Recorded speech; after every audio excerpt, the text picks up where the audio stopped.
Yo, what is going on, everybody? It's your boy Potter with Grandmaster Glass, your home for glass blowing. Welcome back to the channel. Hopefully, you're having a fantastic day. Haven't been making videos here lately. Been working on stuff in the background. I'm actually working on this really sick multicolored chain. It's a 3mm, which is something that I've never actually done. This is the first for me. I have made 3mm, but in clear. But this is full color. It's custom order, so that's what I've been working on. Been doing some other stuff, day-to-day life shit.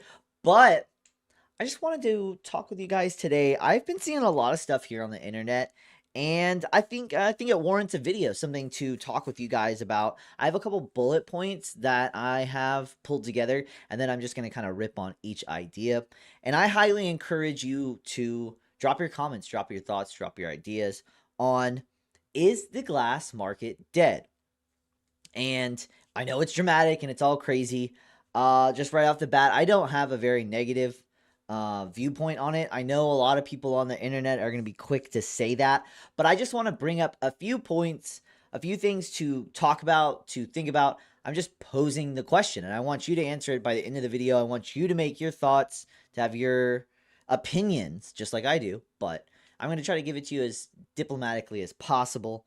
As far as just, is the glass market dead?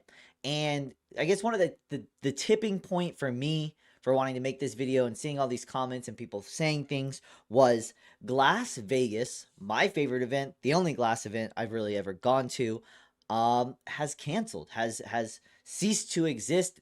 2025, they are not having a Glass Vegas show. They are pushing Glasscraft and Bead Expo, which was or is a long-standing 30-year expo. And so they're gonna, I guess, dissolve. And it just got me thinking, with everybody making their comments about stuff, and actually coupled with that, alongside seeing Las Vegas, I've also seen another studio close. I've seen several close within the last year or two, but Dream Labs Studio, which is owned by Joe P, is closing. And so they had a glass blowing space with like 6 artists, Ishtar being one of them, and they have decided to close their doors with very short notice. And it's just one of those things. It's another thing, a sign in the market where people are starting to have doubts and saying that the glass market is dead. And I just want to kind of point out, like, economy and stocks associated with glass art and the finer things in life. It's not just glass. It's across economy. I'm not an economist, but I can tell you, life's hard. Life's difficult. Art is only worth what somebody is willing to pay, and sometimes you feel that. You feel the effects of everyday life, other things costing what they do, and so people just kind of trying to ignore other things that are going on and just trying to, I guess, take out their emotions on the glass scene, because it's like, hey, everything, look at the dollar menu, just look at everything, inflation across the board. So maybe people don't have that extra income. Does it mean the glass market is dead? I don't know. It's just one of those things where just because somebody's not buying, does it mean it's not valid? I don't know. That's why we're making this video. We're talking about it. But if people don't have that extra income to buy art, then what do you do with that? So that's when the market evolves, it changes, things will get better as well. So starting from, like, so we're just going to kind of go from a 25-year gap. Glass blowing has been going around since I believe like the 70s, Grateful Dead, all of that. Bob Snodgrass, I'm fuzzy on the exact dates, but starting like 2000 was when it was really getting established. Pipe dreams hit, and then they started to come back. 2010, there was kind of like the oil boom. Glass was reintroduced as a huge tool. Then we're having 2015 peak introduction. We start to have legalization going on. California, Colorado, Washington. Then we're having a peak of sales during 2020. And now we're sitting here in 2024 saying that the glass market is dead. And it's one of those things, stepping back, looking at a larger picture. This is an entire culture, glass culture in itself. Glass blowing, not borosilicate, but glass blowing itself, been around for thousands of years. So it's one of those things that it's well established, and just because there's not a lot of buying capital and a lot of buying ability doesn't mean something is dead completely. It just might go less active, more underground. And something else to point out is the role shops and galleries played throughout history, throughout time for glass artists, where there was a time where online wasn't even an option. It was a very hard struggle to even get some of your art out there. So when glass shops were buying and investing in these artists, and there was a camaraderie, I think there was more of a community involved. And now there's more solo artists. There's more people doing their own things, selling direct off of just Instagram. There's literally Instagram glass blowers. I don't really consider myself an Instagram glass blower, but people that run auctions just make their entire living just selling glass off of Instagram. They don't even need to interact with other shops or other glass blowers or any distributors or anybody like that. So it's one of those things. Over time, maybe glass shops and galleries have played more of a crucial role than I think some glass artists want to give them credit for, because a lot of them wouldn't be where they are without these shops, and they start to just kind of forget that as the market changes, times change. It's just kind of how life is. But I'm wondering how much of a role glass galleries actually did play, are going to play in the future.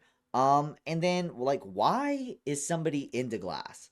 And so I've talked about this before, or how you first introduced to glass, or just this entire heady community of glass blowing art and what it has to offer. It's like, how? And it's like, why are you into it? What are the reasons? It being heady, that connection, the little art of it, the functionality tool aspect, and then also reselling investment is also another thing, actually a huge thing to talk about with the glass market. Because if you're just buying glass for yourself to enjoy, or if you're buying it in the hopes or in the expectations to sell it for more in the future, you start to have really, really high hopes and really invested monetarily and emotionally in what's going on with the glass market. And so if things aren't selling well, you aren't having a good time. But if you just bought something to enjoy, for the heady aspect, for the art aspect, for the functionality tool aspect, it's kind of hard to say, like, why would you be hard on the glass market or what things are being valued if you've bought it to enjoy it. And so the back to this bullet point, why is somebody into glass? And so maybe it starts to weed out some of the people that might not want to stay long term in the glass blowing community, and that might be a good thing, that might be a bad thing. You could let me know in the comments. But having that ground, that foundation of why somebody is into glass blowing in the glass blowing market, because glass blowing art versus the glassblowing market might also be two different things. That might be a video for another day. And then, kind of like my last thing I have bulleted out here is what's going to carry glass into the future. Or does it kind of go back underground, or kind of looking at another pop culture similarity? I would say skateboarding has a lot of similarities to glassblowing in that counterculture and that grassroots movement style feel. There's several things you could try to pull from, but with that, it became more mainstream, and then it really starts to settle out. And so the market flow of glass being introduced to the everyday mainstream consumer, it's interesting how it's going to play out long term. And there's a lot of different aspects with legalization, different things throughout the country and the world, really. And there's even parts of the world that are starting to be introduced to the glass movement, and what the American heady glass movement culture is, what it means, and what it represents. And so it's kind of cool to start seeing it go to other places in the world, or it also be viewed as an American glass art.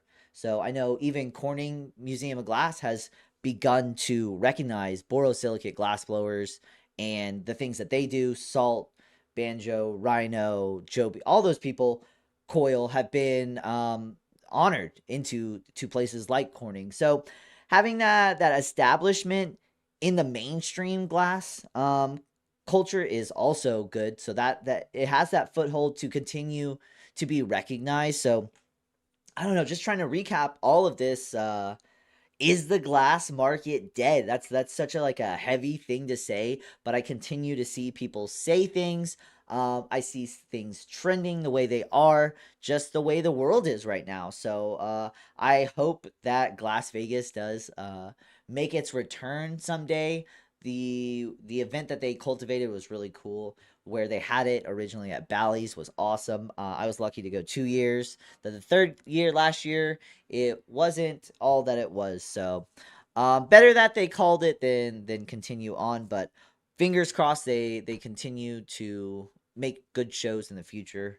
But just food for thought, all of this. Let me know in the comments, just those each little bullet points that I started to talk about. If you have any opinions, send this video to your homies. Anybody that you've ever heard talk about, is the glass market dead? Anybody that's interested in what's going on or why it's going on, let them know about this video. Let's maybe get some future videos. So let me know in the comments. Like, comment, subscribe. But most importantly, never stop evolving.